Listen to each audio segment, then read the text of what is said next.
Bueno, hablábamos fuera de cámara de los medios de comunicación y de su presencia modificada ahora en Internet, porque como te decía, como les decía, yo leo la prensa porque me la ofrecen, ¿verdad? O sea, yo estoy trabajando en mis cosas y de repente para descansar me voy a distraer un rato en las redes sociales, ¿no? Y de repente en las redes sociales, pues hay quien comparte artículos, de repente algún título me despierta curiosidad. No, por cierto, esos que se vuelven virales, que fastidian, que no veas, ¿no? Estos de los payasos esos que están en estos 2, 3 días, todo el mundo dando su comentario sobre eso, ¿no? Eso fastidia, ¿no? Pero de repente ves alguna noticia que dices, ah, caray, ¿no? Y entras a ver. Eh, con lo cual ya hay una especie de reducción fenomenológica de la prensa, ¿verdad? O sea, no es que yo vaya al puesto de periódicos a buscar la prensa que yo he decidido leer por alguna actitud sistemática, ni que vaya tampoco a la hemeroteca, sino que por los azares de Google y de Facebook en fin, depende de en qué redes haya caído uno, ¿verdad? Los algoritmos, dicen, ¿no? O sea, los algoritmos o el azar te ponen delante esas notas que tú decides si les prestas o no les prestas atención. Y me decías tú que hay todavía en la Academia Mexicana una actitud de respeto, de prestigio, sí, de respeto, ¿no? De prensa, de alguna prensa tradicional tipo El País, no sé, La Jornada en México, sí, seguiría siendo un periódico de referencia para los colegas, ¿no? Y es ahí donde yo te decía, bueno, es que no están al corriente, ¿no? Porque el fenómeno contemporáneo, masivo, eh, constatado generalmente por todos los observadores en los años previos a esta crisis pandémica que también es una crisis eh, de información, ¿no? Una crisis cultural, mediática, etcétera, etcétera, es que precisamente todos esos medios habían perdido prácticamente toda credibilidad. En mi caso, personalmente, para mí, a mí no me merecen ninguna. O sea, son despreciables. Si revisan el curioso, la persona curiosa que revise mis trabajos, verá cómo en mis trabajos de hace años hay mucha presencia de France Culture, por ejemplo, ¿no? que eso me acompañaba desde mis años de estudiante y aprendí muchas cosas yo en France Culture, pero esta propia radio cultural financiada por el gobierno de la República Francesa, que en los primeros años de este siglo y los últimos del siglo pasado era buenísima, ahora está en una decadencia verdaderamente atroz. O sea, yo antes tengo un amigo francés que se dedica a la política, que se refería al programa L'Esprit Public, que ponían en Francia los domingos después de la misa de las 10 de la mañana, ¿no? Los domingos había una emisión de los judíos, una emisión de los musulmanes, creo que no era el domingo, ¿no? Pero los domingos los judíos, tampoco recuerdo si los judíos tenían el domingo, pero tenían los masones tenían su, su emisión, los protestantes, no sé, cada mes, cada 15 días, la misa católica a las 10 de la mañana y a las 11 de la mañana estaba el Esprit Public con pues editorialistas, historiadores, economistas, gente de primerísimo nivel, el historiador Max Gallo, Jean-Claude Casanova, un analista político, económico de primer nivel, y otros que ahora no me vienen a la mente, que analizaban la actualidad. Y entonces mi amigo François Bunet que también se dedica todavía a la política, decía, es la messe civique, ¿no? La misa cívica a la que asistía. Luego, poco a poco, todo esto lo coordinaba Philippe Muret. No, Philippe, se me fue el nombre, se me cruzó con Muret. Philippe Meyer. Esto lo coordinaba Philippe Meyer.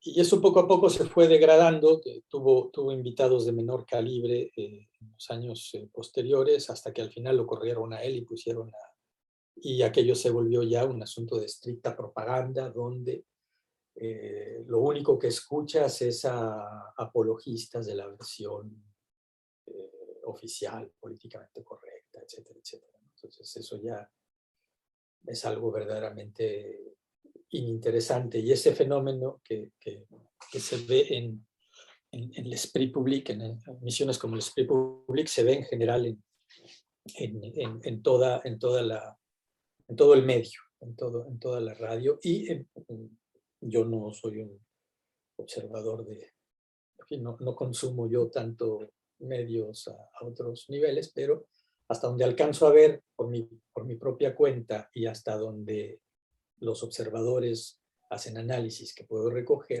pues es algo que ha ido sucediendo también a todos los niveles, ¿no? Es Hollywood de nuevo, ¿no? O sea, Hollywood hacía basura, pues más o menos utilizable, ¿no?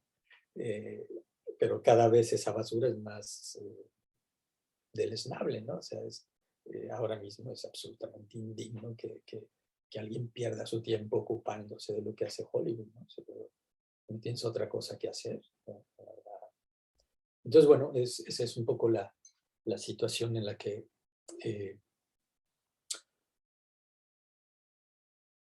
conectar esto con el seminario de Descartes es una pregunta que tú planteabas en nuestra última sesión y que coincide con, ahora que estoy preparando para enviarlo a alguna editorial cuanto antes, mi libro El espectro de un virus, donde recojo los trabajos que este par de años he dedicado más directamente a analizar la actualidad relativa a la pandemia, revisando, ampliando el texto más reciente que ya he mencionado varias veces.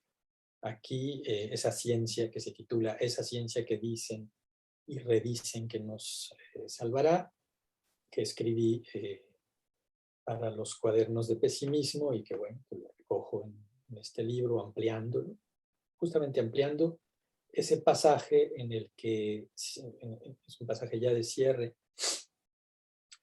en el que recojo la parte de la sexta meditación donde Descartes dice, digamos que ya cierra el ciclo, ¿no? O sea,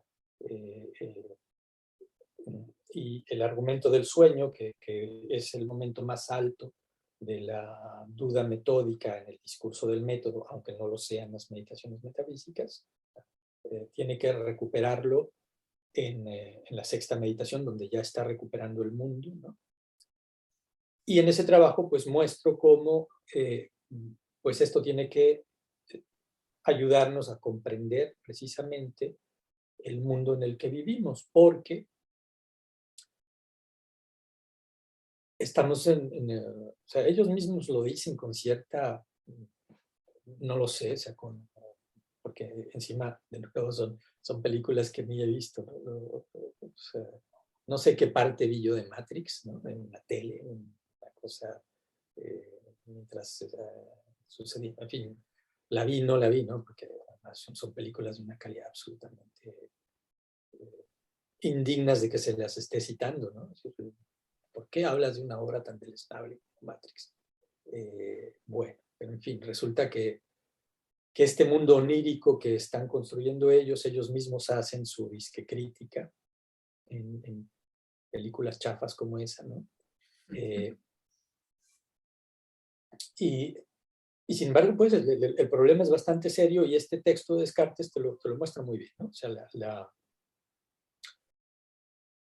cómo te das cuenta de que no estás soñando, porque en la realidad hay una coherencia y una continuidad que no se dan en los sueños, ¿verdad? bueno, pues resulta que la actualidad en la que se supone que el ciudadano bien informado vive, se describe muy bien como, citando pues ese pasaje de la sexta meditación de Descartes, donde Descartes rechaza los sueños, ¿no? O sea, si de repente aparece aquí alguien sin saber de dónde viene y desaparece sin que yo sepa a dónde se fue, entonces no pensaré que eso forma parte de la realidad, sino que creeré que eso forma parte del mundo de los sueños, porque en los sueños sucede eso, no hay coherencia, no hay continuidad. La realidad no es así, en la realidad hay coherencia y hay continuidad. En el mundo en el que viven los demócratas y los intelectuales y la gente culta y bien informada del mundo libre, ¿cómo son las cosas? Luego entonces esa gente, nosotros, si formamos parte del cuadro que vemos, como decía mi querido amigo Julio Figueroa, formamos parte del cuadro que vemos, ¿no? Entonces, ¿todo esto qué es? Es un sueño.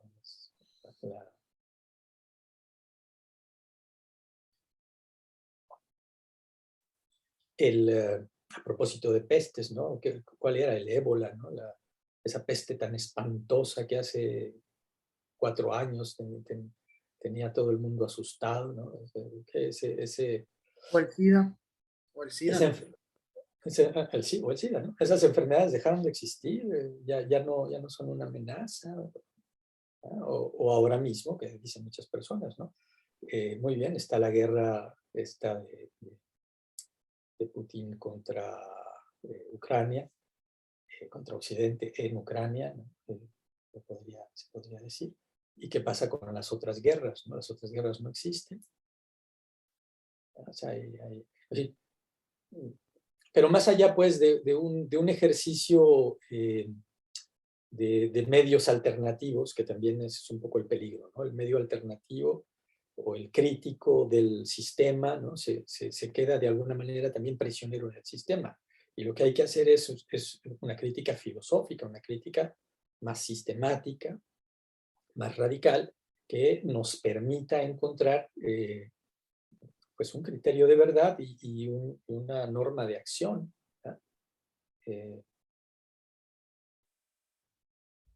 Y bueno, en fin, la conexión interesante acá era pues precisamente ver cómo un ejercicio aparentemente meramente erudito, ¿no? Como estudiar un clásico de la historia de la filosofía como las meditaciones metafísicas, se nos revela como el propio discurso del método propone, pues como algo que en realidad nos va a ayudar a mejor plantarnos en la realidad.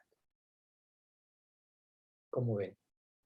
Bueno, yo tengo dos comentarios, ¿no? Pero voy a empezar con esto y ya lo relaciono con Descartes, porque yo le quería decir que lo interesante de, por ejemplo, de estos intelectuales o de esta gente que se dice muy culta, preparada, cuando, por ejemplo, se le cuestiona todo lo que dicen los medios oficiales, dice, no, pues la ciencia lo dice, y ya, y por lo menos tú estás ahí experimentando, no, o sea, te ponen, por ejemplo, referencias de medios que comprueban que supuestamente lo que dice el medio oficial es lo correcto. Es decir, seguimos pues, bailando como ellos quieren que bailemos, ¿no? Este es otra, y lo quiero conectar con una pregunta que quería hacer la sesión pasada y se la hago, porque, por ejemplo, si hablamos, por ejemplo, que el centro de la filosofía de Descartes es Dios. ¿Por qué? Porque Dios es el que me da a mí el criterio de, podemos decir, el criterio de verdad. ¿En qué sentido? En que es porque Dios no me puede engañar que yo puedo conectar mis capacidades cognitivas con la realidad, ¿no? Por ejemplo, hace unos días yo tuve un seminario de Nietzsche y en ese seminario vemos que, por ejemplo, para Nietzsche la relación entre la realidad y las capacidades cognitivas no existen, ¿no? O sea, porque en el fundamento, en fin, el fundamento en el fondo metafísico es como Dios no existe, pues no hay una garantía, ¿no? O sea, estamos atrapados en esto. Entonces, esa es una, y yo veo que aquí estamos manejando dos vías, ¿no? De entender esto. Una es este mundo de ensueño que nos pintan los intelectuales, etcétera, que nos adormecen el entendimiento. Y por otro lado, por ejemplo, en Descartes, que pues va a la misma línea, ¿no? Nos da este criterio de verdad, que al fin y al cabo Dios no nos puede engañar. Yo creo que el asunto de esto se entrelaza muy bien. ¿En qué sentido? En que nuestro fondo metafísico no existe. Es decir, en qué estamos parados? Nuestra civilización, ¿en qué está parada? No podemos decir que está en el nihilismo, ¿no? Parada en el nihilismo, y como no hay un posible criterio de verdad que sustente dicho puente entre mis capacidades cognitivas y la realidad, obviamente, es obvio que ya no hay un intento de comprender la realidad, sino más bien de cambiarla o de maniobrar como a uno se le venga la gana, ¿no? Entonces, yo aquí también, y siendo yéndonos un poquito más también a la obra de Descartes, es a mí me quedaba mucha duda porque ya estuvimos varias sesiones hablando de que si la filosofía tiene como fundamento el ser, que tiene que tener la filosofía como fundamento, ¿no? Yo caí en la cuenta que si partimos del ser, no es un lugar seguro. No estamos seguros si partimos del ser, porque al fin, cabo, los que se nos presenta como ser, como lo que es, ¿qué me garantiza que se me presenta como es, verdad? Ejemplo, o sea, cambio de Descartes, ya va algo más profundo, es decir, vale, o sea, si yo digo, el ser es como empieza la filosofía, pues sí, pero ¿quién te garantiza que lo que tú llamas ser es lo que tú estás, qué es lo que realmente es, cómo se presenta? Entonces Descartes está yendo a la raíz, es lo interesante, tengo yo la capacidad cognitiva para relacionar mi mente, o bueno, no, perdón, mis capacidades cognitivas con la realidad. Al fin y al cabo, lo que está en el fondo es, si existe Dios, sí, yo puedo conocer la realidad. Si no existe, es obvio que no. O sea, tengo un cerebro de renacuajo que no sirve más que para la sobrevivencia. Entonces, realmente la filosofía sí tiene, Descartes lo que nos está diciendo también en el fondo es que el principal problema de la filosofía es Dios. Y obviamente yo también he comenzado poco, y uno lo ve, por ejemplo, en la historia de la filosofía, cuando se deja esa base metafísica, este, la distancia entre nuestras capacidades cognitivas y la realidad se va alejando, ¿no? Y es obvio que vamos a vivir en este mundo, o sea, es obvio, o sea, no, esta idolatría de la razón que nos prometía la mejor comprensión de la realidad, no es cierto. Creemos que manipulamos mejor la realidad, sí, pero la manipulamos a son de olvidar lo que es la realidad. Eso es lo que yo podría comentar. Así Sí, mira, es como precisamente con Descartes, el nuevo Parménides, volvemos a la situación que creó Parménides, porque, a ver, Parménides identificó ser, pensamiento y lenguaje. Y enseguida vino Gorgias, que separó ser, pensamiento y lenguaje, y Protágoras, pues, que propuso aquello de que el hombre es la medida de todas las cosas, ¿no? Entonces, justamente cuando el filósofo alumbra las cosas fundamentales, el sofista o el ideólogo se da cuenta de que sus posibilidades para mentir aumentan prodigiosamente en la medida en que pueda manejar esas cuestiones subterráneas, esos supuestos fundamentales, ¿no? Y lo mismo sucede, pues, en el caso del reinicio de la revolución cartesiana. O sea, es verdad que esta nueva filosofía le da a los ideólogos un montón de recursos para crear esta situación nihilista en la que cada vez estamos entrando con mayor eh, peligro, o sea, más radicalmente, y que es como, no sé, como un remolino, un maelstrom que nos va devorando, ¿no? Que se va haciendo más grande y nos va devorando, ¿no? En el fragmento de mi libro que les envié, pues hablo de este asunto precisamente de los indicadores, ¿no? O sea, o sea, vean cómo en las empresas, en las universidades y en los gobiernos, la realidad está ya ignorada y lo que les importa son a los administradores de las empresas, de las universidades y de los países, lo que les importa son los indicadores. Es decir, la realidad ya no les importa, lo que les importa es un simulacro de realidad que además es un simulacro perfectamente maleable, porque, porque contra lo que ingenuamente creerían algunos, las matemáticas no están exentas de retórica, al contrario, o sea, las matemáticas, sobre todo a nivel de la estadística, se prestan con las estadísticas puedes hacer lo que quieras, pues, o sea, las cifras las puedes manejar como quieras y puedes maquillar la realidad. De hecho, ¿a qué se dedican muchos contadores sino a maquillar las cuentas, ¿no? Eh, entonces todo esto nos va arrojando pues a un mundo eh, ficticio y nos aleja del mundo real. Y esto uno no se da cuenta, uno cree que todavía vive en el mundo real, ¿no? O sea, yo en mi carrera de profesor, cuando me empezó a afectar todo este asunto de la evaluación permanente, pues uno empieza a decir, pero están locos, que no se dan cuenta que es absurdo esto de que un investigador sea mejor porque publicó 3 artículos en un año en vez de haber publicado solo uno. Que tiene que ver, qué importancia tiene que sean 3 y no uno. Lo que verdaderamente importa es si el artículo es pertinente, ¿sí? Cuestiones cualitativas, ¿no? Y tú te empiezas a reflexionar pensando, es que son tontos, es que no se han dado cuenta, ¿verdad? Hasta que tú mismo caes en la cuenta de que eso que pasa con tu trabajo, que está entonces desrealizado y transformado en un valor, ¿no? Precisamente por eso Rémi Brague y Jean-Luc Marion critican esta ética de los valores, ¿no? O sea, porque el valor es como las acciones, ¿no? Los valores en la bolsa. ¿Ya?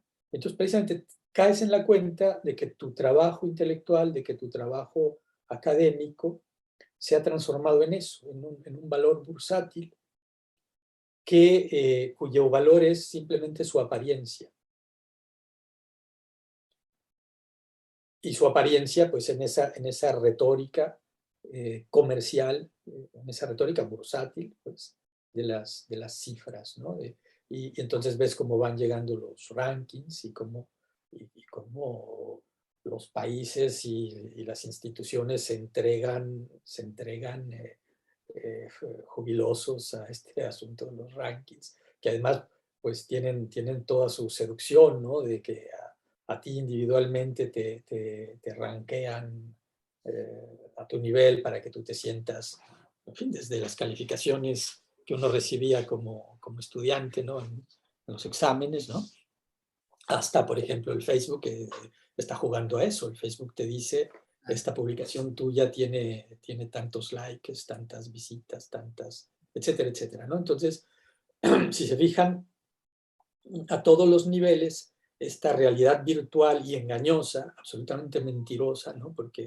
Eh, mm, porque además está falseada, ¿no? O sea, uno lo ve en algunos casos, creo que en este nuestro no es el caso, ¿no? Pero yo he participado en otros eventos con video en Facebook, donde ves que en unas cuantas horas ves que hay miles de visualizaciones y tú dices, bueno, pues estos están contabilizando a cualquiera que pasó el dedo por allí como una visualización, ¿no? ¿Verdad?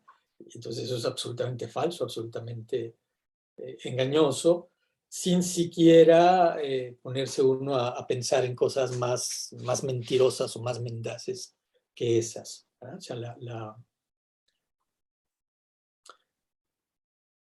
si nosotros comparamos lo que sucede por ejemplo, con este fenómeno en Internet, con lo que sucede en las evaluaciones de el trabajo de un profesor, que en realidad lo que es la copia de lo que sucede con el trabajo de un empleado de una fábrica o de un empleado de una empresa, de un gran hotel, etcétera, etcétera, ¿no? Con ¿cómo se llamaba esto? Las evaluaciones de los países mismos, ¿no? O sea, las notas de los países respecto de las cuales se determina qué interés tienen que pagar por los préstamos, etcétera, etcétera. O sea, nos vamos a dar cuenta cómo, y luego si nos damos cuenta de que ya no hay dinero real, o sea, de que el mundo está funcionando no con dinero real, sino con un dinero ficticio, cuyos valores son absolutamente relativos, en el sentido de la palabra. Entonces ya iremos cayendo realmente en qué diantres es eso del nihilismo, ¿no? O sea, cada vez estamos más metidos en eso, en una ficción que nos domina, que nos atrapa, que nos determina y que devora la realidad, ¿no? La devora, pues, un poco como en Solaris, se me viene una imagen de Solaris de Tarkovsky, ¿no? Para citar a alguien decente, ¿no? A que todos estos niñatos, ¿no? O sea, todas estas referencias de niñatos, de basura de Hollywood, ¿no? O sea, antes estaban con su Star Wars, Dios bendito, o sea, o sea, esa porquería pueril se vuelve referencia, ¿no? No he leído los libros del otro disque católico, ¿no? Pero también ahora, últimamente en mis vuelos me puse al día con su Señor del Anillo y también, o sea, su Señor de los Anillos es, yo no sé el libro que valga, pero sus películas son una puerilidad. O sea, ¿cómo se atreven? ¿Cómo se atreven a considerar eso una referencia cultural? Hablo de las películas, yo no sé si en el libro hay algo distinto, ¿verdad? Pero las películas son basura, pueril, pueril, pueril, pueril. ¿No? Como si no hubiese otros productos culturales, por ejemplo Tarkovsky, de muy otro nivel que uno tendría que estar haciendo referencia, porque si nuestra época produce solo cosas pueriles, para eso sirve la tradición, ¿no? Y hay cosas que no son pueriles hechas en el pasado, en la gran época del cine o en la gran época de la literatura, que nos permiten analizar y pensar nuestro tiempo, ¿no? Y como estos autores que les decía recién, sí, bueno, ya, si estás en un avión y no tienes ganas ni te van a dejar leer porque aquello está, ¿verdad? ¿Qué vas a hacer? Bueno, mira, pues ponte a ver esto para ver por qué diantres están hablando todas estas gentes cultas en torno tuyo de esto como si fuera la gran cosa, ¿no? A ver, fíjate, a ver qué es, ¿no?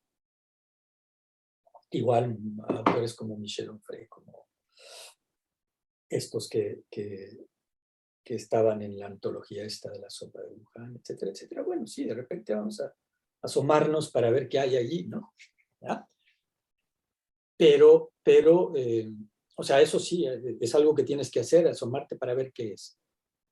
Pero si te dejas atrapar por eso, entonces ya estás perdido. O sea, ya el genio maligno te atrapó, porque eso, o sea, tienes que tener el contrapeso, porque si no, es como, me viene a la mente, les hablaba de France Culture,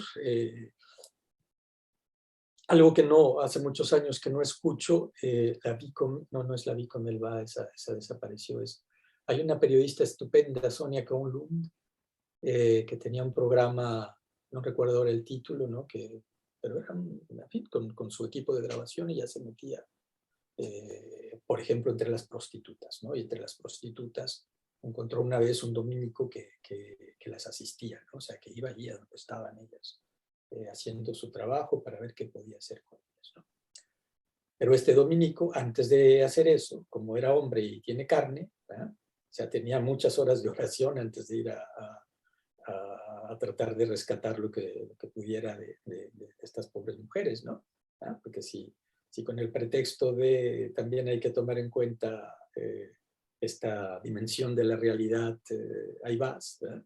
O sea, es ignorar la flaqueza del propio ser humano que está siendo solicitada al nivel de los apetitos carnales, en el caso de la prostitución, a nivel yo qué sé, ¿cómo se llama eso? Del morbo moral, en el caso de los titulares amarillentos, ¿no? Que también eso, si yo me la paso todo el día consultando titulares amarillentos, ¿qué va a pasar con mi vida intelectual? Etcétera, etcétera, ¿no? O sea, el genio maligno mediático es un verdadero oponente, que es el que está creando ese nihilismo, que es como un maelstrom que nos está eh, absorbiendo. ¿Cómo te defiendes de esto? Pues plantando muy bien tu vara, tu pilar en la realidad, ¿no? Y vuelvo al caso de este dominico, ¿no? O sea, ¿cuál es la realidad? Pues Dios. ¿No? Si tú te apoyas en Dios, pues puedes eh, enfrentar incluso esta ficción de la carne, ¿no? Que es las calles llenas de estas pobres mujeres, ¿no? Y de estos pobres hombres, porque ¿verdad? Hay una miseria sexual que diría Octavio Paz, que está siendo explotada y donde hay una miseria de los dos lados, no solamente hay miseria del lado de las prostitutas, también hay miseria del lado de los clientes. En fin, ahí hay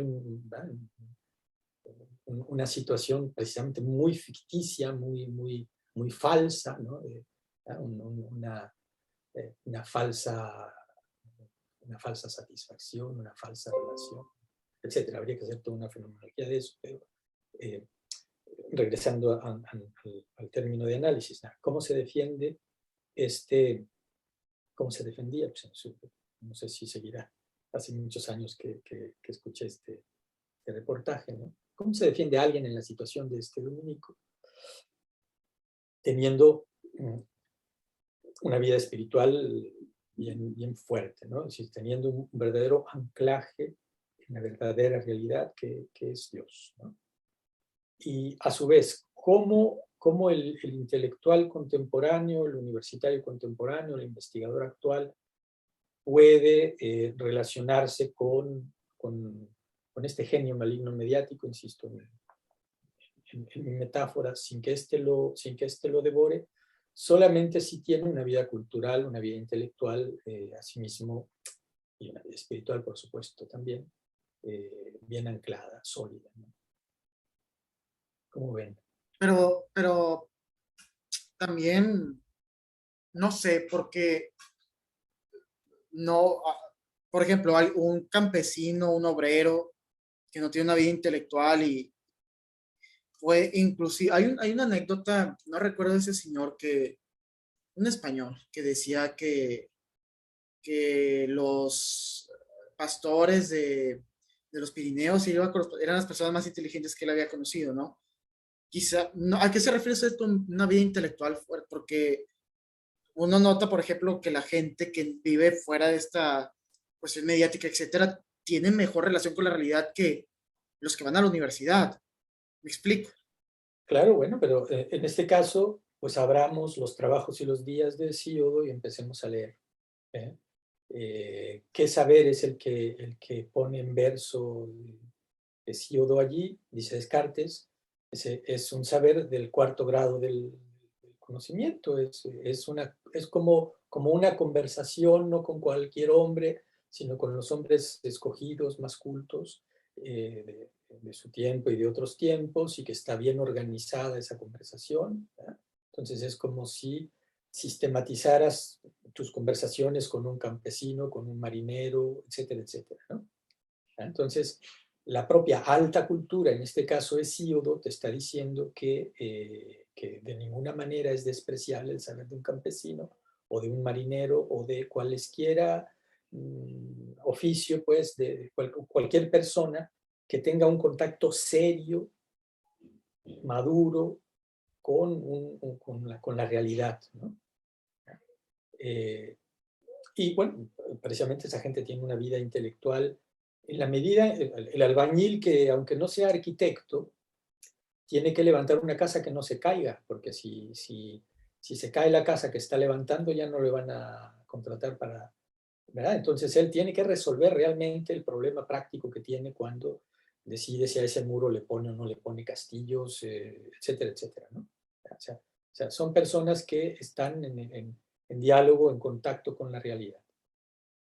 Y entonces, de nuevo, nuestra cultura nihilista es una cultura parásita, donde la sanción de la realidad se posterga, se posterga, se posterga. Y, por ejemplo, un financiero que no hace nada, que no produce ninguna riqueza, de la noche a la mañana en sus juegos de casino puede apoderarse de riquezas absolutamente inconmensurables, ¿no? Y luego también de la noche a la mañana puede perderlas, como sucedió en 2008, o como se destapó en 2008, en la crisis de 2008, ¿no? Y asimismo, si tú estás en el sistema, tú puedes dejarte llevar hasta los niveles más altos y volverte presidente de la República, o qué sé yo, ¿no? Secretario de esto, secretario de aquello otro, siendo una perfecta nulidad, o más modestamente puedes ser un investigador, un profesor universitario ya, una, hasta un médico, ¿no? Siendo hasta un médico, siendo una perfecta nulidad que hace operaciones que no son necesarias, etcétera, etcétera, ¿no? O sea, también se crea pues esta cultura que en su apartarse de la realidad se va apartando. Me viene a la mente el comentario de un dentista de estos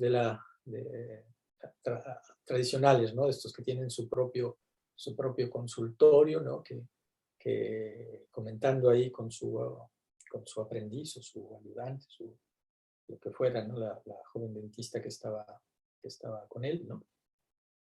Le comentaba el caso de una persona que traía un implante que fue a que se lo terminara de poner él, porque en estas cadenas de clínicas odontológicas había ido a que se las pusieran los tornillos esos, ¿no? Y que un día lo atendía uno, otro día era otra persona, y que nunca había continuidad, ¿no? Y que finalmente había decidido pues, romper con ese sistema y había ido con este dentista, pero que ese dentista pues no tenía la rosca, o sea, no conocía, pues no tenía contacto, no tenía la manera de conseguirle la pieza que embonaba con lo que le habían implantado, ¿no?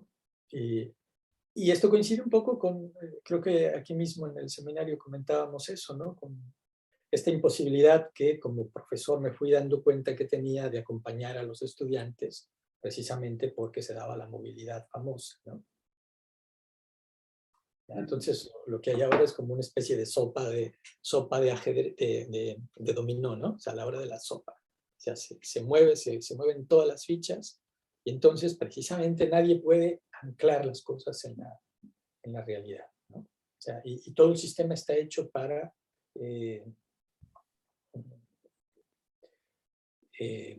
no sé, por ejemplo, para un gran jaque que le han puesto a la calidad en las universidades, en aras de la cantidad, son las exigencias de la eficiencia terminal, ¿no? Que es como haberle torcido el brazo por detrás a la academia. Si no me titulas tal porcentaje de estudiantes, te voy a considerar a ti una mala academia, ¿no? ¿Cuál es el resultado de esto? Pues que las academias se ven obligadas a titular a mansalva.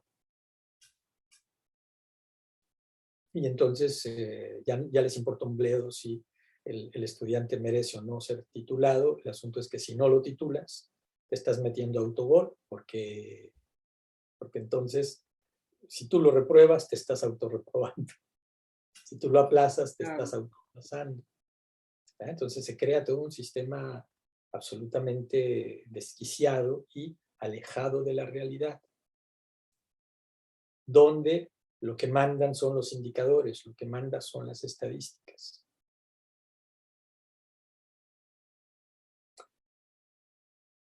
Y entonces, ¿cómo te escapas de todo esto? Pues con un sentido de la realidad. Y volviendo a lo que tú preguntabas, ¿cómo no va a tener sentido de la realidad un campesino? Un marinero. Bueno, con subvenciones también. O sea, hasta los campesinos están ya destruyéndolos, subvencionando el campo, porque entonces el propio campesino, en lugar de tratar de obtener buenas cosechas, lo que va a tratar de obtener son buenos indicadores. ¿Verdad? Entonces entramos en una gran licuadora que está expandiendo el nihilismo a todos los niveles. El asunto es que, bueno, eso es ir contra el muro, eso es suicida, evidentemente, a todos los niveles, ¿no? Es una pesadilla compartida que no puede acabar sino mal.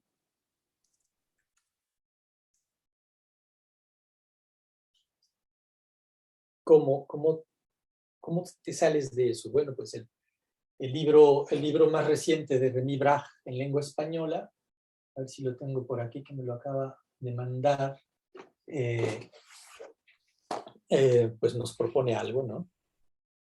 Ese es el nuevo. En español, Las anclas en el cielo. No era. No, El nuevo en francés, que también es viejo en alemán, es Après l'humanisme. Pregunta, este libro de, ¿cómo se llama? Remedios medievales, yo pensé que era el más nuevo. ¿No es ese? ¿Cómo? Remedios medievales no era el más nuevo, en español. No, yo pensé que era el nuevo. Bueno, no sé, pero en español, pues el más reciente En le acaba de español. llegar, es Las anclas en el cielo, aunque bueno, es un libro de hace, no sé, unos 8 años. Pero bueno, esto conecta con lo que estamos viendo, ¿no? Sí. ¿Cómo escapar al nihilismo plantando muy bien tu ancla, digamos, ¿no? O sea, para que la tempestad no se lleve tu barca, necesitas anclarla. ¿Y dónde la vas a anclar? En el cielo. Es decir, lo que recién decíamos, ¿no? La realidad, pues es Dios. O sea, lo real, sustancial, es Dios, ¿no? Y esto, de nuevo, nos remite al corazón de las meditaciones metafísicas, donde tengo que corregirte. O sea,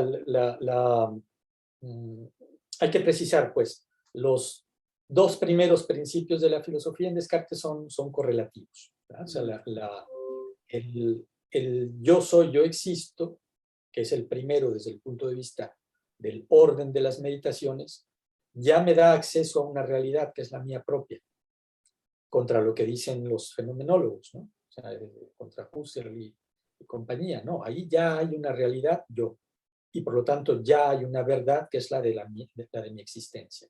Yo soy, yo existo. Pienso, luego soy. ¿Verdad? O sea, no es nada más pienso. No. O sea, hay constatación de esta intimidad del pensamiento, de este límite de lo que Husserl llama reducción fenomenológica, pero al mismo tiempo que tocas el límite, es como en la piscina, ¿no? O sea, te hundiste en la duda, tocaste el límite y el suelo, pues, tocaste el suelo de la piscina. ¿Cuál es el suelo de la piscina? Desde el punto de vista nociológico, en un primer momento yo, porque hay una existencia de la que ya puedo estar absolutamente seguro, mientras la tengo delante, una existencia de hecho, que es la mía.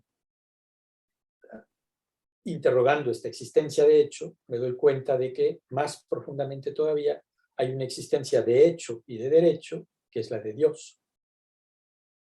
Y entonces tenemos, en el caso del cogito, tenemos que hemos recuperado ya la verdad, pero a nivel del entendimiento presente.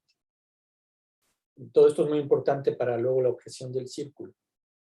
Y profundizando, calando pues en Dios, ya puedo estar yo seguro también de la memoria.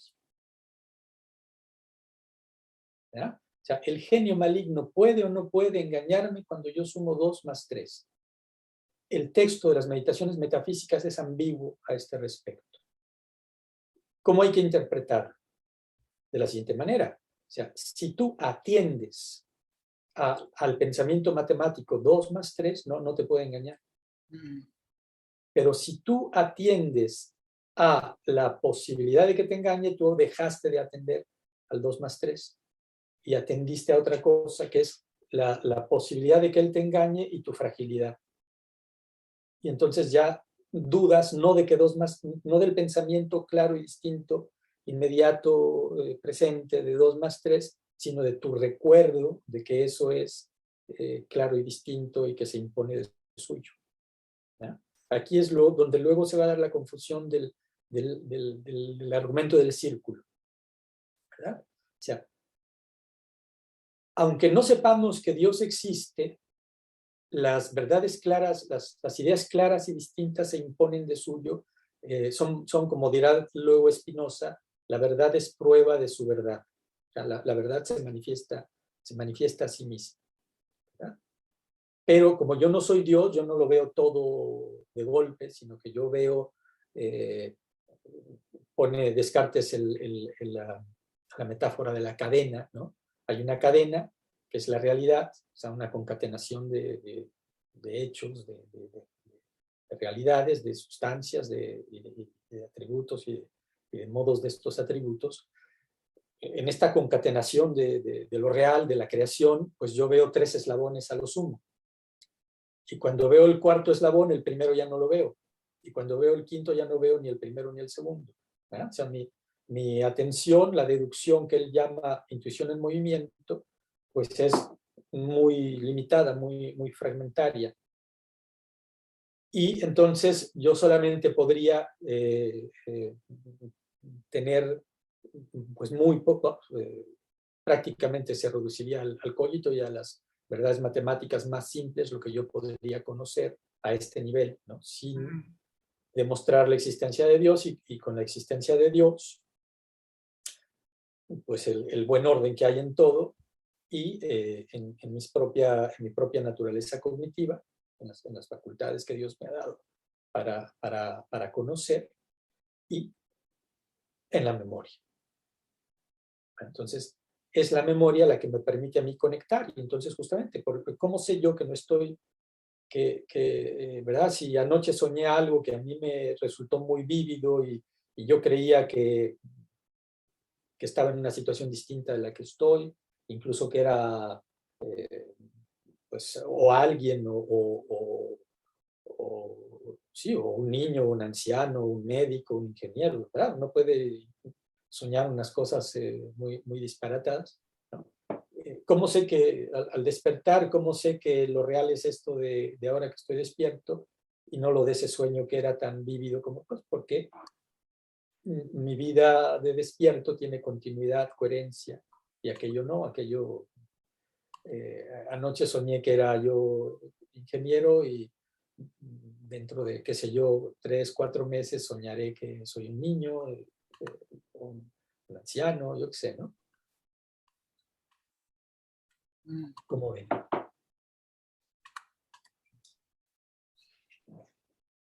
Podría, bueno, podría, es que no me quedó muy claro algo.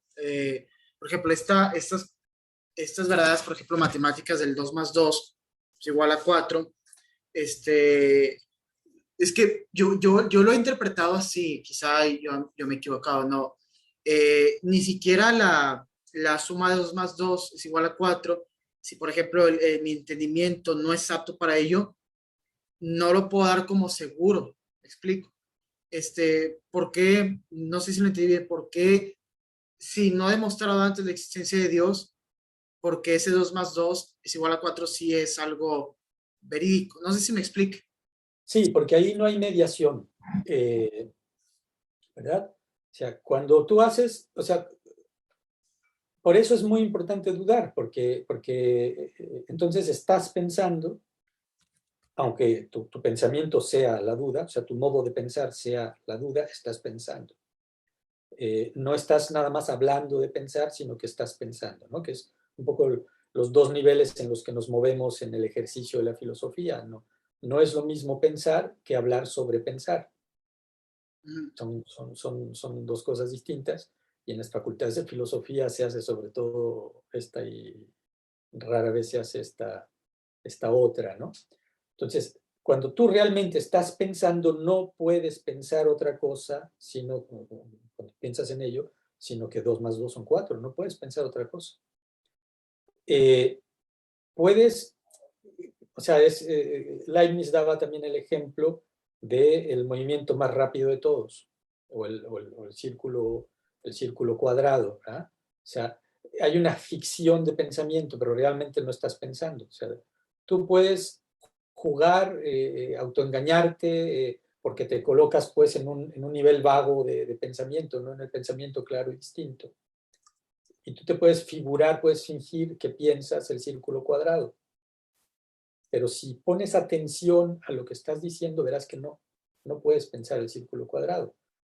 ¿Verdad? Entonces vamos precisamente al argumento, al llamado por Kant argumento ontológico. O sea, el ateísmo pues es de este orden. Tú puedes pensar que Dios no existe, pero eso que dices no tiene ningún sentido, y si tú te detienes a pensar, pues vas a darte cuenta que no lo puedes pensar.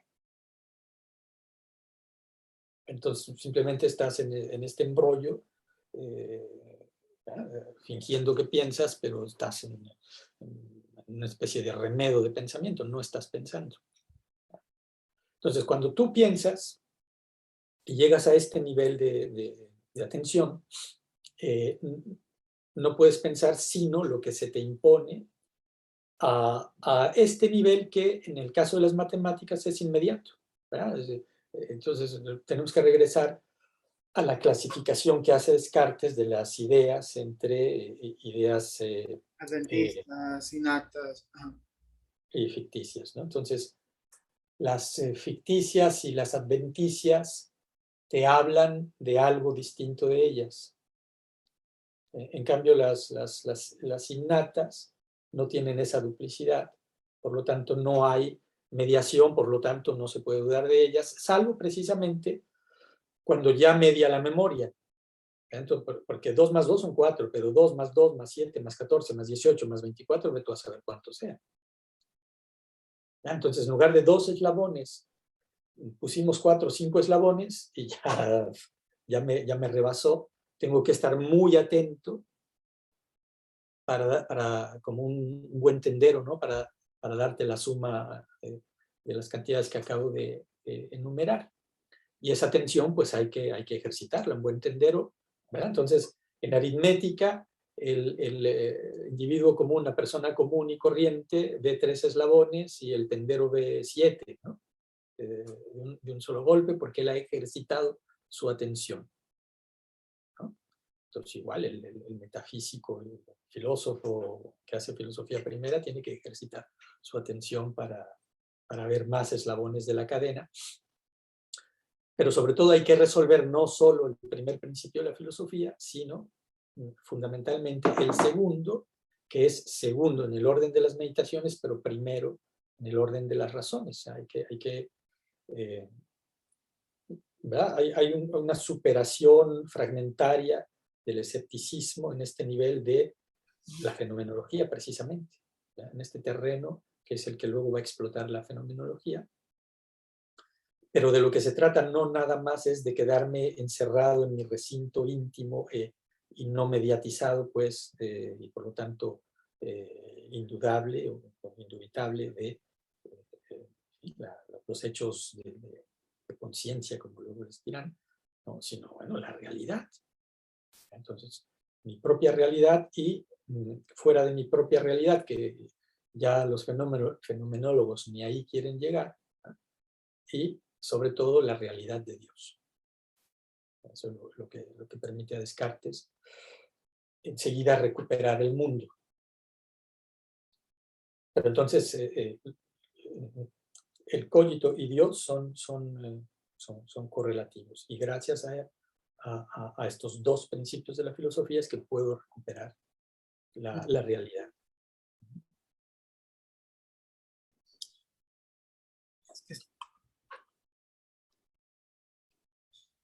Estoy buscando una cita. Es que también va con otra observación que yo he querido hacer. No, es que estoy buscando una cita de un libro de Ratzinger, precisamente sobre San Agustín, sobre su refutación a los escépticos. Y ahorita lo encuentro, pero igual podemos profundizar ese tema, porque cuando Descartes trata de vencer a los escépticos, hemos hablado que el Dios que está en el fondo de Descartes es el Dios bíblico, ¿no? No sé si, sí, ¿verdad? Fondo. Hay posturas como la de Gilson que dice que no, que es muy distinto al Dios de San Anselmo, que San Anselmo y otra cosa. Y también Agustín trata de refutar a los escépticos. Al fin y al cabo, lo que dice, ahorita igual lo cito mientras usted me puede ilustrar un poco más. Lo que Agustín vence a los escépticos realmente con la fe. Es decir, la garantía por ejemplo, de la fe es la que da al entendimiento lo que puede decir sí a la realidad.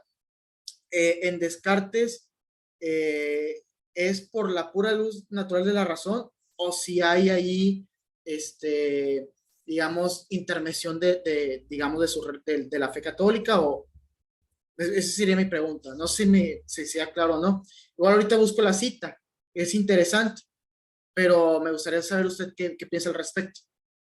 Bueno, lo primero sería precisamente matizar lo de San Agustín, porque el cogito, el primero en encontrarlo es San Agustín, precisamente en su debate con los escépticos. ¿Ah? O sea, no puedo dudar de que estoy pensando y por lo tanto no puedo dudar de que existo. No me acuerdo yo la formulación, pero eso ya está en San Agustín. El cogito ya está en San Agustín. Solo que, bueno, San Agustín está en su papel, él es un obispo, Sí, no es claro. un... aunque él hace un gran pensamiento y una gran filosofía, él no está preocupado por sustituir ni a Platón ni a Aristóteles.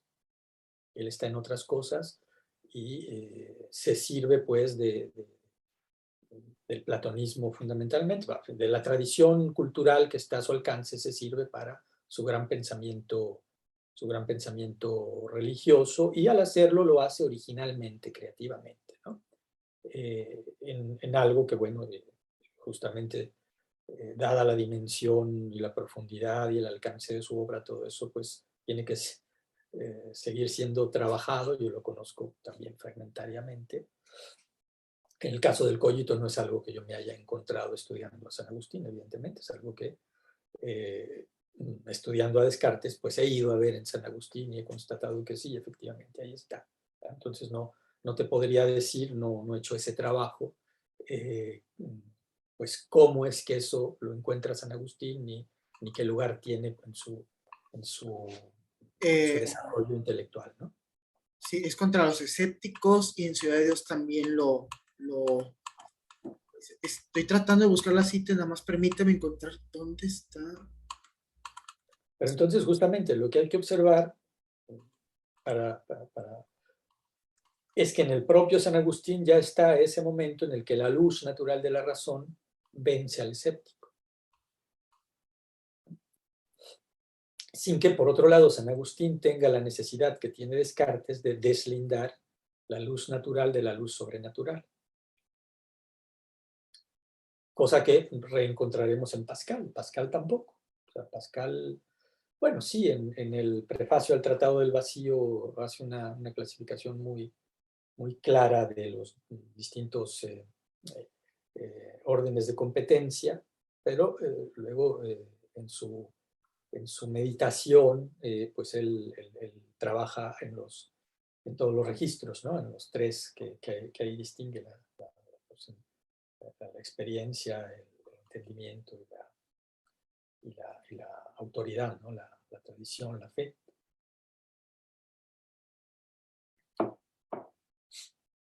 Y en cambio, Descartes, aunque es cristiano y aunque, como te acabo de responder, que sí, que no, que el Dios de Descartes es el Dios bíblico, precisamente en la carta a los decanos y doctores de la Sagrada Facultad de Teología de París, dice, bueno, pero esto tengo que mostrártelo con la luz natural de la razón, no te lo voy a Claro. mostrar en citas de la Biblia, porque ese no es mi papel. ¿Verdad? Entonces, digamos que ese es otro capítulo, es el capítulo de la historia de las ideas, ¿no? De decir, bueno, pues ese Dios creador que me deja a mí en la condición de una existencia radicalmente contingente, que depende absolutamente de él, que por lo tanto yo no puedo considerarme a mí mismo una sustancia en el mismo sentido que lo considero a él, etcétera, ¿no? Eso evidentemente está en continuidad con la revelación cristiana, está en continuidad con el Dios creador del Génesis, pero esto Descartes te lo va a mostrar en el estricto terreno de la luz natural de la razón.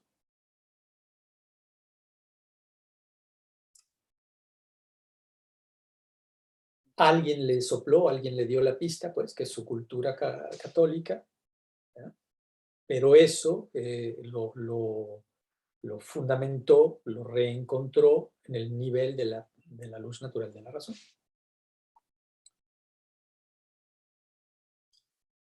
No, sí, claro. Sí, claro, claro. O sea, una cosa es, como usted dice, o sea, si vamos a hacer, por ejemplo, una tesis de investigación sobre las ideas, podemos encontrar sus influencias, pero ya una cosa es lo que se Descartes, pues precisamente para ello, ¿no?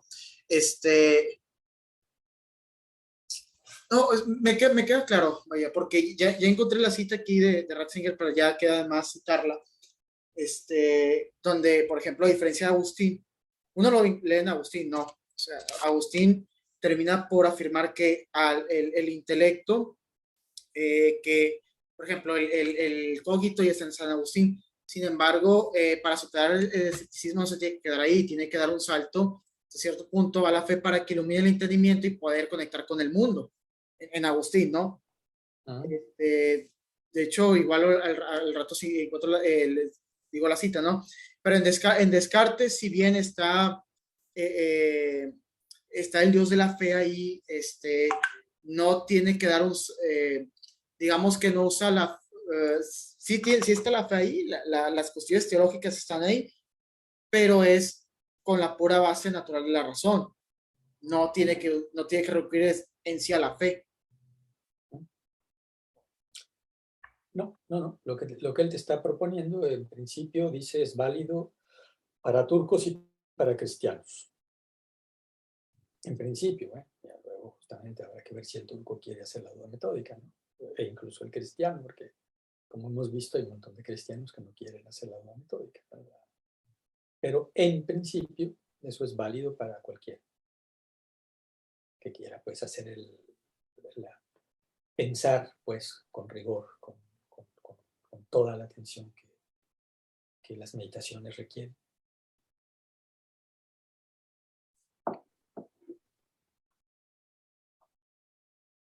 ¿Cómo ven? Y ahora, por ejemplo, para el salto al mundo, ¿no? Bueno, no sé si alguien quiera decir algo, pero ya hablé mucho, pero ya es mi última, ¿no? Para saltar al mundo, por ejemplo, uno nota en las meditaciones que Descartes no se plantea la posibilidad de la existencia de Dios. Primero, tratemos a la existencia de Dios. ¿Por qué en el mundo sí se plantea antes su posibilidad, antes que demostrar la existencia del mundo? Porque quizá el Dios es más evidente, de por sí es evidente, o sea, se impone en el entendimiento, ¿no? Pero el ser no lo es, vamos a decir, el ser, ¿no? Bueno, ya me contesté, ya me contesté, pues sí, pero si cuando yo estoy en el mundo,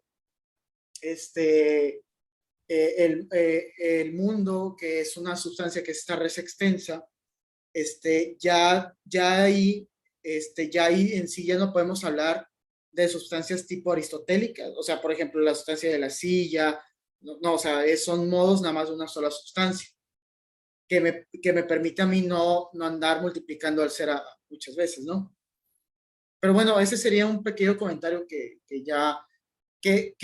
quizá, y es ahí donde también me queda una duda, doctor, porque si bien Descartes es un realista, el modo de que pues es Dios el que me fundamenta la realidad, y si hablamos propiamente del ser en el sentido de la res extensa, podríamos ahí hablar, es pregunta, ¿no? Relativamente de un cierto nominalismo, de que no existe como tal la sustancia silla, tal, sino son modos particulares de ser de una sola sustancia, ¿no? No. Sí, sí, sí. A ver, o sea, Descartes propone ya para la res extensa lo que luego Spinoza va a poner como espejo, como reflejo para la res cogitans, ¿no? Quitando él lo de res y poniéndolo de atributo. Entonces, hay una sola res extensa, su atributo es precisamente la extensión, y luego hay un montón de modos de esa res extensa.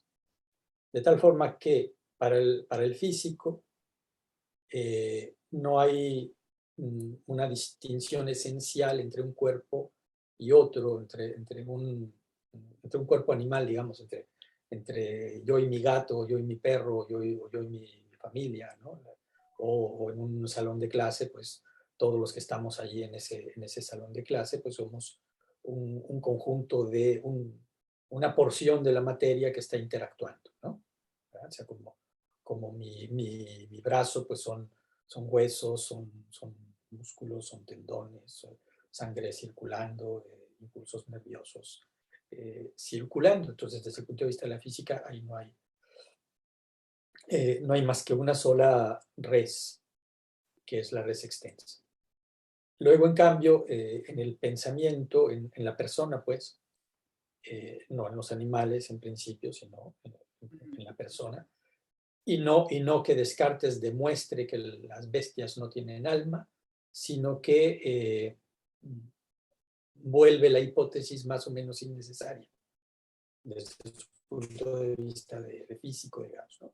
Porque el movimiento de los animales, incluido yo, incluido mi animal, incluido mi autómata, que va a decir luego Pascal, en principio puede ser explicado causal mecánicamente, ¿verdad? Si los seres humanos somos capaces en el siglo XVI, en el siglo XVII, dice Descartes, de llenar los jardines de los ricos, de los reyes, de los poderosos, de ingeniosos autómatas que tú le echas el agua y entonces la estatua se mueve, o los relojes de Estrasburgo, ¿no? Va a dar mediodía y todo el mundo está ahí amontonado para ver cómo salen los muñequitos y no me acuerdo qué pasa a mediodía, pero hay un momento en el que sale la muerte, eso será en la tarde, ¿no? Sí, hay una serie de autómatas muy ingeniosos, muy bien elaborados. El reloj de Estrasburgo sigue atrayendo la atención hoy mismo de los turistas, ¿no? Entonces dice Descartes, bueno, si el hombre es capaz de hacer eso, imagínense lo que es capaz de hacer Dios. O sea, Dios es capaz de hacer unos autómatas perfectísimos que si le falta agua, pues vaya y busque agua y con su lengua se hidrate, etcétera, etcétera, ¿no? En principio, o sea, él no ha demostrado y no está en condiciones de demostrar absolutamente que los animales no tengan alma, ¿no? Explicado nada más el movimiento mecánico, perdón que lo interrumpa, el movimiento mecánico de los cuerpos. Oiga, o sea, no, Exacto. Porque hay unas tesis de que dicen, no, es que Descartes es el que ha llevado a, digamos, este maltrato animal porque les niega el alma cuando no es cierto. O sea, no, totalmente de acuerdo. Él simplemente es haciendo una tesis, podríamos decirla, fisiológica del movimiento de los cuerpos, pero no le interesa demostrar si tienen alma o no. Más bien es que ya no está tocando el tema del alma aristotélica, ¿no? O sea, Sí, ese es el punto. El asunto es que él se ha movido de nivel.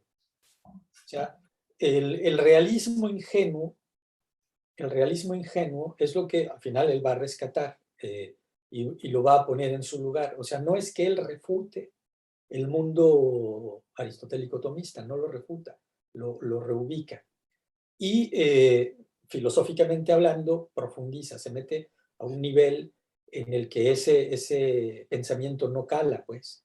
Y lo que sí hace es que deja más o menos en la condición de hipótesis obsoleta el alma aristotélica y en esa profundización encuentra otra alma, que es la res cogitas, ¿verdad?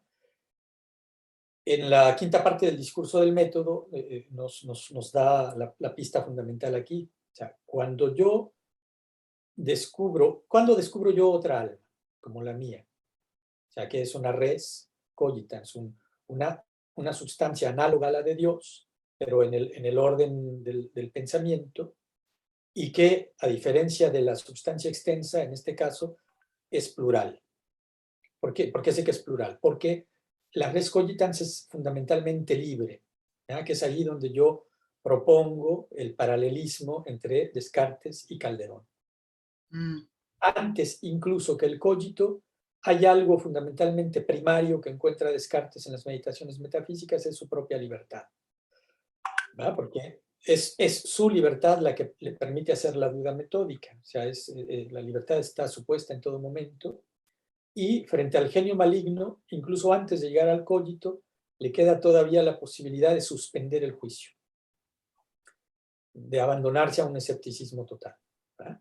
Es como lo que su mentor le recomienda a Segismundo en La vida de sueño, cuando Segismundo, encima trabajado por la droga que le hacen beber, es incapaz de distinguir cuál de las dos realidades, porque además ni siquiera hay sueño ahí, ¿no? O sea, son dos realidades separadas por una droga, ¿no? Que es cuando está encerrado en harapos en una torre y cuando está en la cámara real, en el castillo, en el palacio, dando órdenes a todo el mundo, ¿no? Entonces, ¿qué le dice el personaje de su mentor en La vida de sueño?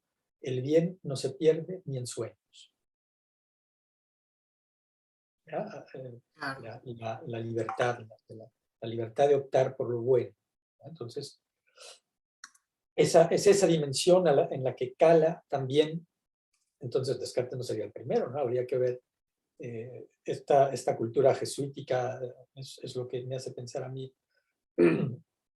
esta comunidad de pensamiento entre estos dos contemporáneos, Descartes y Calderón, ¿no? Que habría que profundizar pues, en San Ignacio en todo el pensamiento jesuítico, ¿no? El cristianismo general, remontarse incluso a San Agustín, todo esto habría que hacerlo, pero por lo pronto, estudiando a Descartes, lo que encontramos es que en quinta parte del discurso del método dice claramente, yo soy libre, es allí donde yo más me parezco a Dios, donde Dios ha dejado más claramente su impronta en mi libertad, que es la causa del error, porque mi entendimiento es finito, mientras que mi voluntad es completa,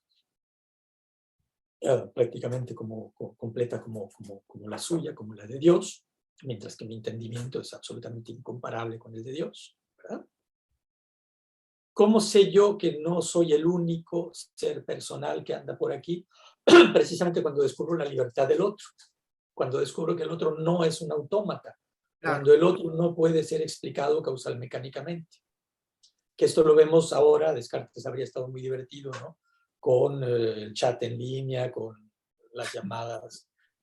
Ahora mismo estamos rodeados de robots por la cibernética y bueno, o sea, es más o menos fácil darse cuenta de que bueno, por teléfono pues está la voz robótica, ¿no? En las grabaciones y en el chat, donde en principio te podrían engañar, pues basta con intercambiar 2 o 3 frases para que te des cuenta de que es un robot el que está hablando que está hablando contigo, porque no hay libertad, no hay espontaneidad, no hay, ¿no? Entonces, ¿cuál es la sustancia de la res cogitans? Es ante todo la libertad.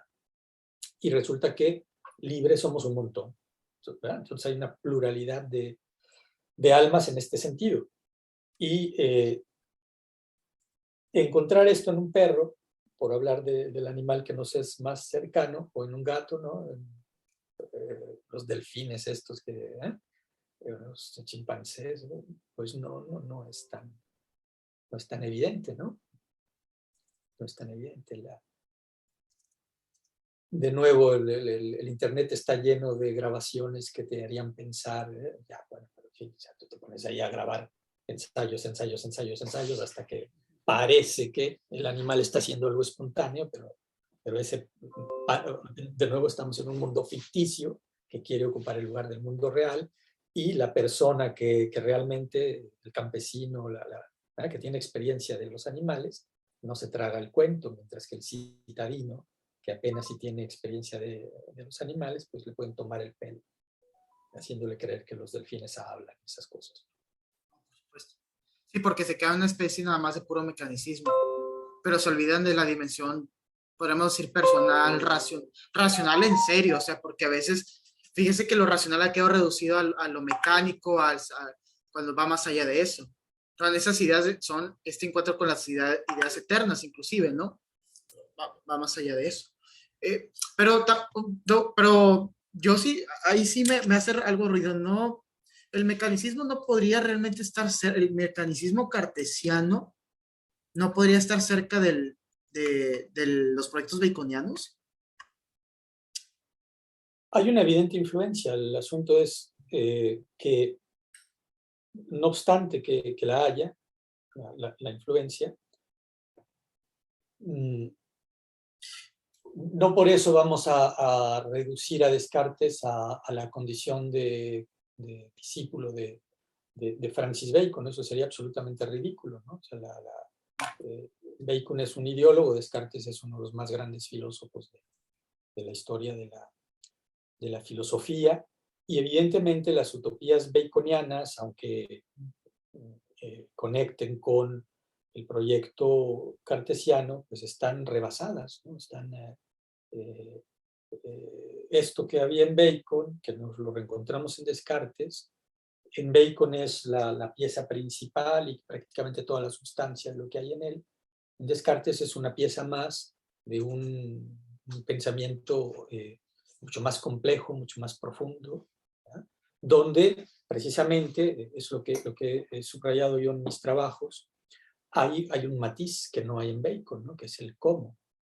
Vamos a ser comme maître possesseur de la nature, ¿verdad? No vamos a ser, como dicen algunos trasnochados, ¿no? Hay un filósofo alemán exiliado en Francia que afirmaba que ya vivíamos en un mundo donde se había realizado esto de hacernos como dueños y señores de la naturaleza, ¿no? De hacernos dueños y señores de la naturaleza, ¿no?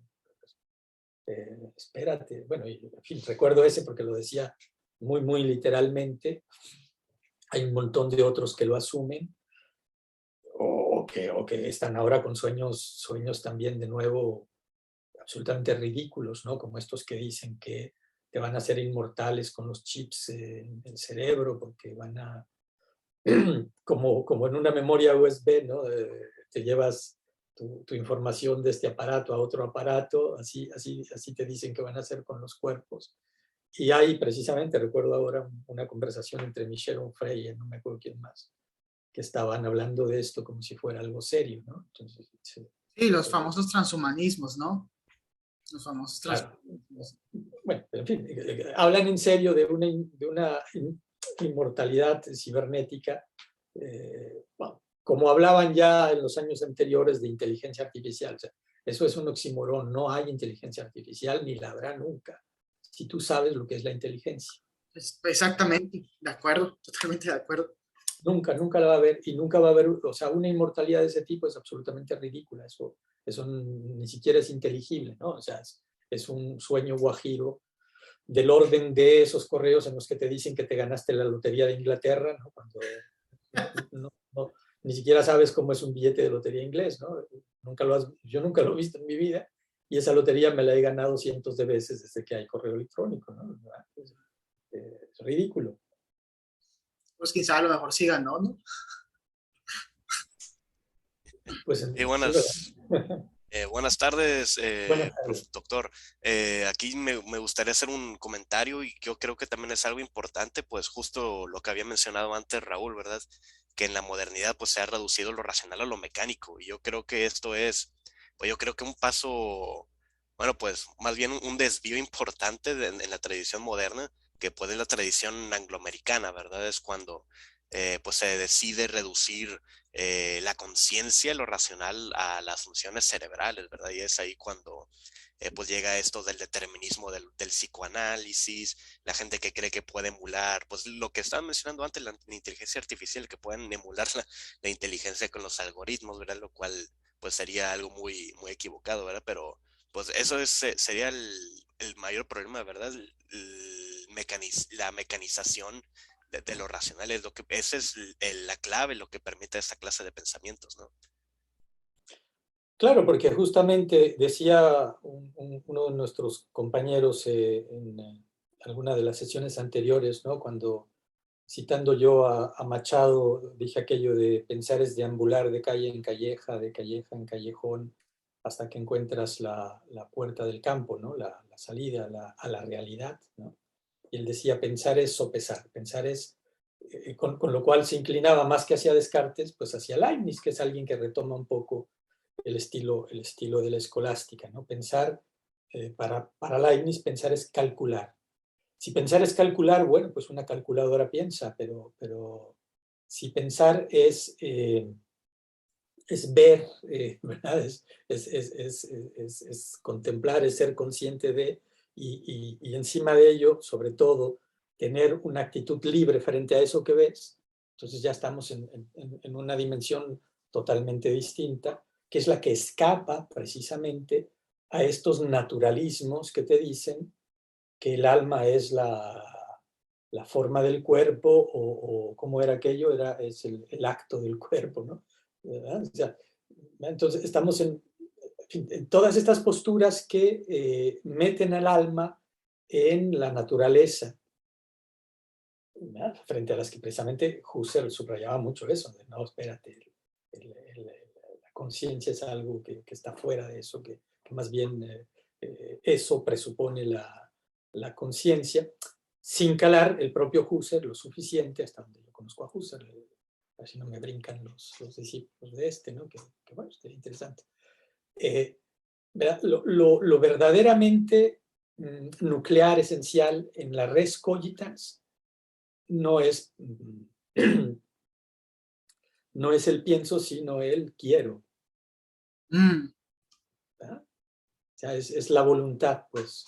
Y entonces el propio Descartes no está muy lejos de esta profundización que de él hace el fenomenólogo y teólogo Jean-Luc Marion cuando dice el verdadero fondo de todo es soy amado, ¿verdad? Entonces quiero, amo, sería el equivalente al cogito cartesiano en Marion, ¿verdad? El primer principio de la filosofía.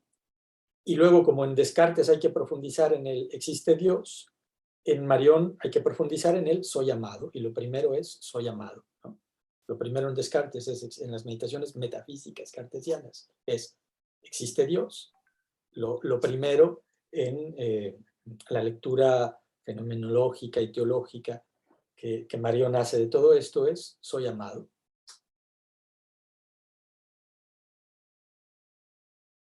¿No? Que es en el fenómeno erótico, ¿no? Es lo que propone Marion en una obra muy original, muy profunda, muy sugerente, que evidentemente corrige a Descartes gracias a Descartes, ¿no?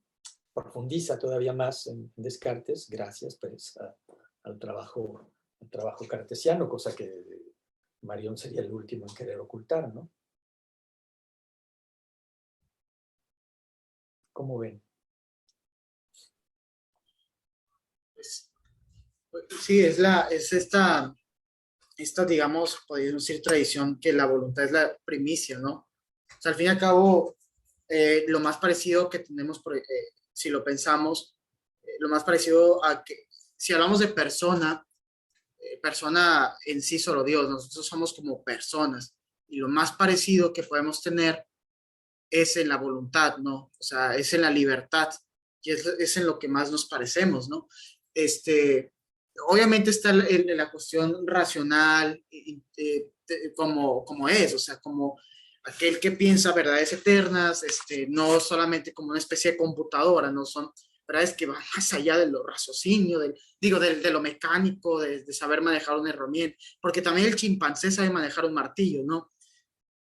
Y entonces ahí van todos a creer que todo está en el cerebro, que nosotros hemos sido víctimas, ¿no? Por ejemplo, que pensar que todo está en el cerebro, de que sí, el cerebro es puede ser una parte fundamental en cómo funciona nuestro cuerpo, pero no está ahí, no es totalmente ahí donde está la inteligencia.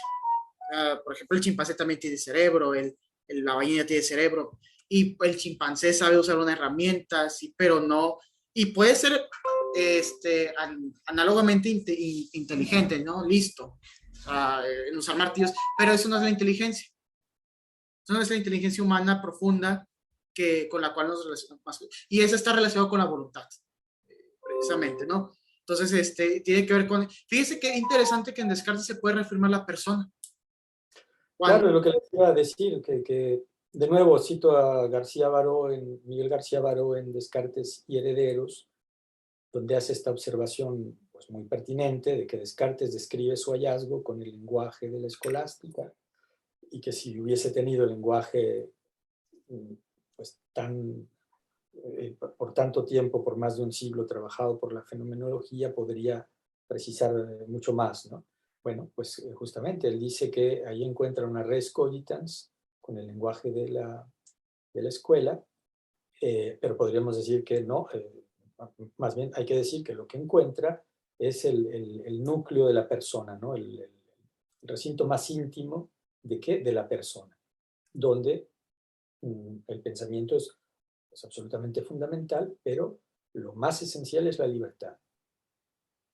La condición de persona, pues, la espontaneidad, la capacidad de decir sí, de decir no, de amar o de negarse a amar, de dejarse amar o de negarse, no dejarse amar, ¿no? Hablando ya en el plano en el que Marión pone eso. Entonces sí, o sea, entre los grandes personalistas, es así, si sacamos pues el término personalismo de la corriente específica de Mounier y compañía, ¿no? Y lo vemos en su verdadera amplitud, pues el padre del personalismo es o San Agustín o Descartes, ¿no? Porque también, no sé, los personalistas a veces me congestionan un poco, pero terminan también por, no sé, oscurecer más de lo que pueden, me parece a mí, terminar, ¿no? Pero sí, al fin y al cabo, volvemos a lo mismo, fincamos el inicio de la filosofía en Dios, no en el ser. Y es ahí donde se descubre lo importante de la voluntad para reafirmar la persona, o sea, el cogito, o sea, la persona, y sus capacidades para relacionarse con el otro, ¿no? Que sea una relación verdadera, no una relación como la que actualmente tenemos, ¿no? Como no hay un desorden en el fondo, es de dominio mecánico sobre los otros, pero no es una forma realmente profunda, verdadera de relación con el otro. Es que precisamente, perdona que te corte, precisamente allí hay uno de los grandes libros sobre Descartes, lo escribió uno de los grandes personalistas, Octave Hamelin, Hamelin con H, ¿no? Octave Hamelin. Y Octave Hamelin le hacía a Descartes el mismo reproche que luego Husserl también le hará, y es que encontró el cogito, o sea, encontró pues, el núcleo de lo que somos, pero dice Hamelin, lo pensó, y repite Husserl, lo pensó según el modelo de la cosa. Y este reproche habría pues que detenerse a ver si Descartes es culpable o no este reproche. Yo pienso que no, aunque efectivamente utilizó el lenguaje que haría pensar en esto, ¿verdad? Res cogitans.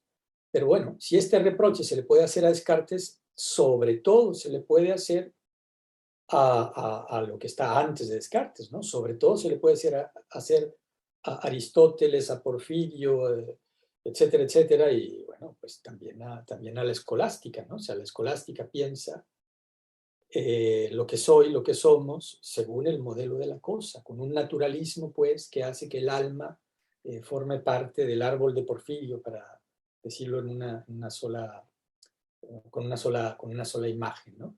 Y lo que precisamente Descartes posibilita pensar radicalmente es eso que los fenomenólogos le reprochan, no, de nuevo, con esta misma ambigüedad que subrayábamos en la corrección que le hace Marión, efectivamente. Bueno, si tú estás corrigiendo a Descartes cuando dice cosa pensante, porque cosa no es otra cosa, es una cosa distinta de la cosa, ¿no?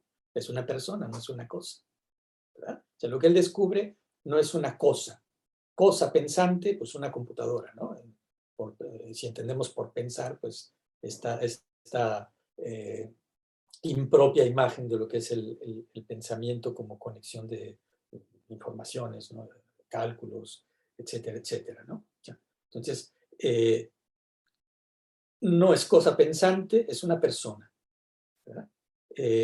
Bueno, ¿y quién te permitió que te dieras cuenta de eso y que te dieras cuenta de que tienes que hacer todo un trabajo en el ámbito de la metafísica para pensar esta no cosa, ¿no? O esta más que cosa, o esto más profundo que las cosas que de pronto se te revela ante el pensamiento riguroso, ¿verdad? Y eso pues Descartes es un hito fundamental en este proceso, ¿no? Hay un libro de Jacob Rogosinski, Le moi et la chair, creo que por aquí tengo una copia de ese libro, que entre otras cosas nos ofrece una muy buena síntesis de este asunto y especialmente de todo lo que Jean-Luc Marion ha propuesto, analizado al respecto. Creí que lo había puesto aquí, pero no. Es que una biblioteca se mueve. Bueno, sí. Pero, por ejemplo, hay ese libro Le moi et la chair, que se supone que yo lo iba a traducir para Antropos, pero que es uno de tantos proyectos que se nos quedó ahí en el tintero. No es Le moi et la chair, es... luego les digo, no, tal vez sí. No, ahora mismo no estoy seguro. ¿Verdad? Pero entonces eso, o sea, más allá pues de que de repente haya por ahí en tensión con el existencialismo, un movimiento que se autodenomina personalismo y que sí, que tiene cosas interesantes en torno a Yo y tú de Buber, es un libro muy interesante, ¿no? Pero en fin, detrás de todo esto hay todo este movimiento de revelación de algo que de otro modo que ser, de algo que es distinto de ese ser que estaba conceptualizado, cuyo modelo es el que habían trabajado los griegos, ¿no? Ser en sí, ser en otro, sustancia, accidentes, etcétera, etcétera, ¿no? Y que luego tendrá pues su desviación con este asunto del sujeto. O sea, el sujeto viene a proponernos una cosa que trata de que termina secuestrando a la persona, cuando lo que realmente hay que pensar es la persona.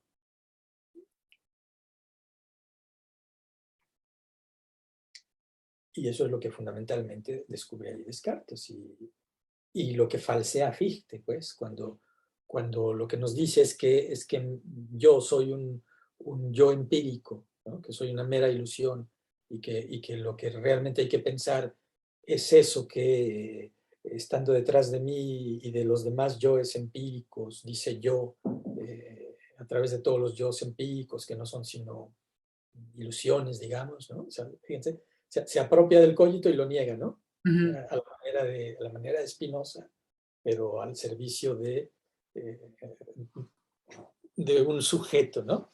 Entonces, pero ese sujeto es una cosa, ¿no? O sea, no es una persona que se relacione con personas.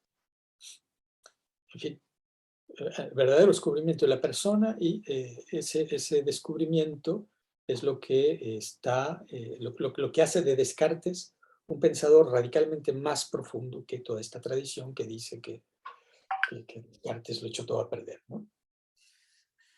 Sí. Pregunta,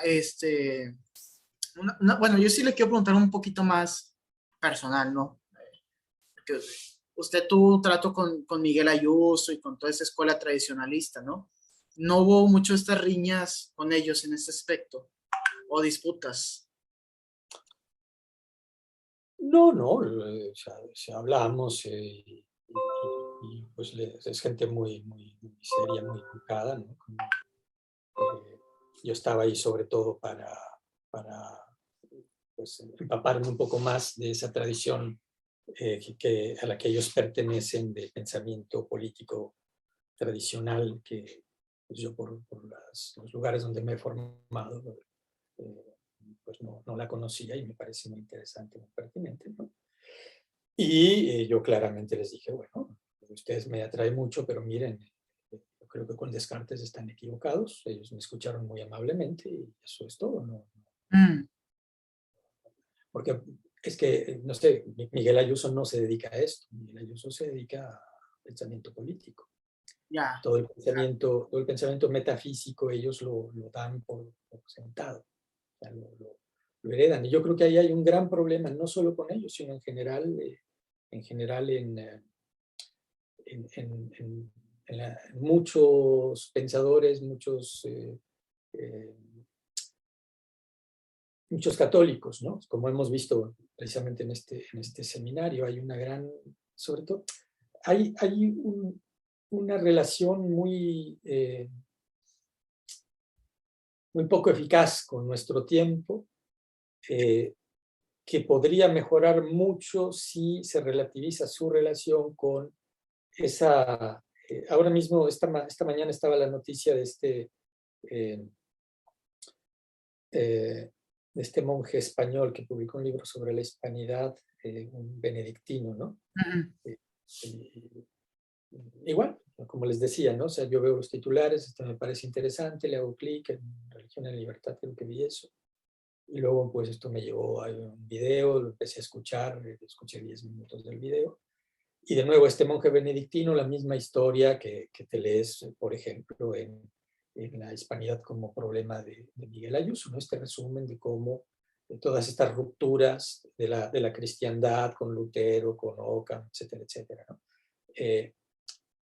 Que son muy interesantes, nos dan un esquema muy útil de pensamiento para comprender nuestro tiempo, siempre y cuando también relativicemos eso que ellos están diciendo, porque hay allí una petición de principio que no se les puede conceder. No podemos concederles que los reinos cristianos fueran el reino de Dios. O sea, qué bien que había reinos cristianos, pero esos reinos cristianos no eran el reino de Dios. Exacto. Ni era aquello el paraíso que se perdió. ¿De qué estás hablando, no? Y tampoco, por muy grande que sea el pensamiento medieval, por muy grande que sea Santo Tomás, tampoco se le puede conceder encima cuando sabemos que es totalmente dependiente en metafísica, digan lo que digan, es totalmente dependiente en metafísica de Aristóteles y del pensamiento griego. No les podemos conceder esa idea de Santo Tomás como el non plus ultra, pero por Dios, ¿eso qué es? Eso es ignorancia de todo este pensamiento posterior, y que es una ignorancia que en el corazón mismo de la Iglesia, en fin, en Ratzinger, no está. O sea, Ratzinger ya estaba en muy otro nivel que este nivel y el propio Juan Pablo II, en la Fides et Ratio, nos libera de este tomismo dogmático. ¿Ya? O sea, se sigue recomendando, se sigue elogiando la filosofía de Santo Tomás, pero mira, esa es una filosofía. El cristianismo no es una filosofía. O sea, yo soy cristiano, católico, apostólico y romano, pero si Santo Tomás quiere, o sea, si los tomistas quieren que yo dé mi acuerdo a alguna de sus posturas, primero tienen que convencer, y no en el terreno de la autoridad, porque en el terreno filosófico yo no admito ninguna autoridad. Demuestran, convencen. Y además, justamente con estas historias, con estas descripciones de la historia de la filosofía, pues ¿cómo me van a convencer si yo he dedicado toda mi vida a estudiar todo ese periodo? Y entonces yo veo que, mira, sí, no es que estés totalmente equivocado, hay mucho de eso que tú dices, pero no es tan simple como lo estás planteando, ¿no? No es así, no es así. Y lo más gracioso es eso, es que sepultan y condenan a los autores sin leerlos. O a un autor tan fundamental como Descartes, no lo han leído. Y difícilmente pueden leerlo porque están, en fin, estos tradicionalistas duros, ¿no? Me preguntaste por Miguel Ayuso, y ya no estoy hablando de Miguel Ayuso, estoy hablando pues, de estos No, pero como bien dices, esta escuela es más bien política. Obviamente van a entrar en algunas perspectivas filosóficas, pero no ahí, o sea, por ejemplo, yo los he leído y he notado, por ejemplo, distinciones muy buenas que uno no se encuentra, por ejemplo, la distinción entre Estado e imperio, cuestiones de derecho natural, todo ello, ¿no? Hay Pero, ahí todo un pensamiento que precisamente formaba parte de nuestra tradición, y la no tradición o la antitradición liberal nos lo arrebató, ¿verdad?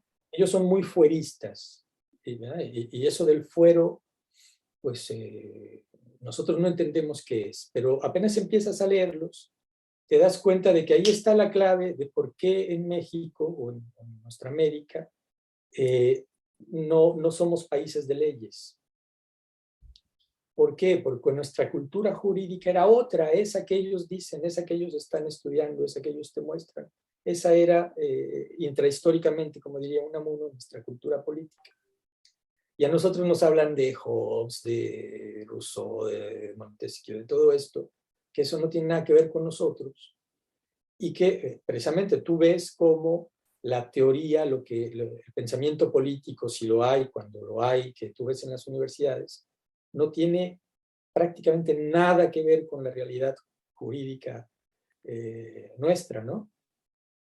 Y de hecho, bueno, el propio Carranza se quejaba en el documento que hizo para acompañar su constitución de este divorcio que hay entre los mexicanos y sus leyes. ¿Y cómo quieres que estén casados si esas leyes se las imponen unos invasores, ¿no? Y las imponen allí en unos documentos que ni siquiera son para nosotros, son para las relaciones internacionales, pero no son, en fin, ¿verdad? Entonces hay evidentemente toda una laguna de pensamiento político que llenar acudiendo a estos autores, sin duda, sin duda. Pero a su vez, en general, pues todo este tradicional, hay que recuperar la tradición, incluido Santo Tomás. No es admisible que, como cuando yo estudié en Acatlán, a Santo Tomás te lo pongan junto con Aristóteles en un solo semestre, de tal manera que solamente leímos ese semestre de esencia, ¿no? Y ya, fue todo el Santo Tomás que vimos en la licenciatura en filosofía. Eso es inadmisible. No puede ser, no puede ser. O sea, no, que en un mundo católico los futuros filósofos, ¿no? O sea, solamente tengan esa embarradita de filosofía tomista, es inadmisible. Hay que recuperar toda esa tradición, sin duda. Pero hay que recuperarla creativamente, ¿no? sí, no, que se pueda discutir y dialogar con ella, no dogmáticamente. Ese asunto. No, y realmente uno, por ejemplo, lo que yo he encontrado más en lo que hemos visto acá es de que a veces damos por sentado, yo lo daba, yo no hace mucho lo daba, que el ser, o sea, la filosofía es el ser, pero luego te das cuenta que eso no es evidente. No es evidente. Claro, porque hay que preguntar a qué te refieres, ¿no? Sí, por ejemplo, lo mismo, ¿no? Por ejemplo, y también lo que hemos hablado, por ejemplo, de Heidegger. Pues no, el olvido del ser. Sí, pero ¿de qué estás hablando? Por ejemplo, hay gente que, ya me he encontrado varios que me dicen una cosa distinta. Unos me dicen, no, está hablando del ser alemán. No, está hablando no, o sea, me han dado tantas interpretaciones que uno se queda, pues, ¿a dónde voy? Tú vas a Heidegger y no te da no te da una respuesta. Yo, por ejemplo, yo sí soy de los que piensan que habla del ser alemán, pero, pero no, y eso también pasa porque no hay una claridad en su obra, o sea, no es evidente, o sea, todas las del ser, ¿y qué es eso? No, pero precisamente, y eso es algo de lo que Rogozinski muestra muy bien en el trabajo de Marion, entre Heidegger y Descartes, pues que hay un diálogo ahí profundo, aunque en cierto modo pervertido por la situación política histórica, ¿no? Hay un diálogo profundo entre Descartes, Husserl, Heidegger, que tiene que ver pues con esta pregunta por el modo de ser de esto que es distinto del mero ser, ¿no? La mera cosa, ¿no? Y que todo este rollo del Dasein está en tensión con esto, ¿no? Pero en fin, ese ya es otro, todas las ambigüedades de Heidegger, ese ya es harina de otro costal, ¿no?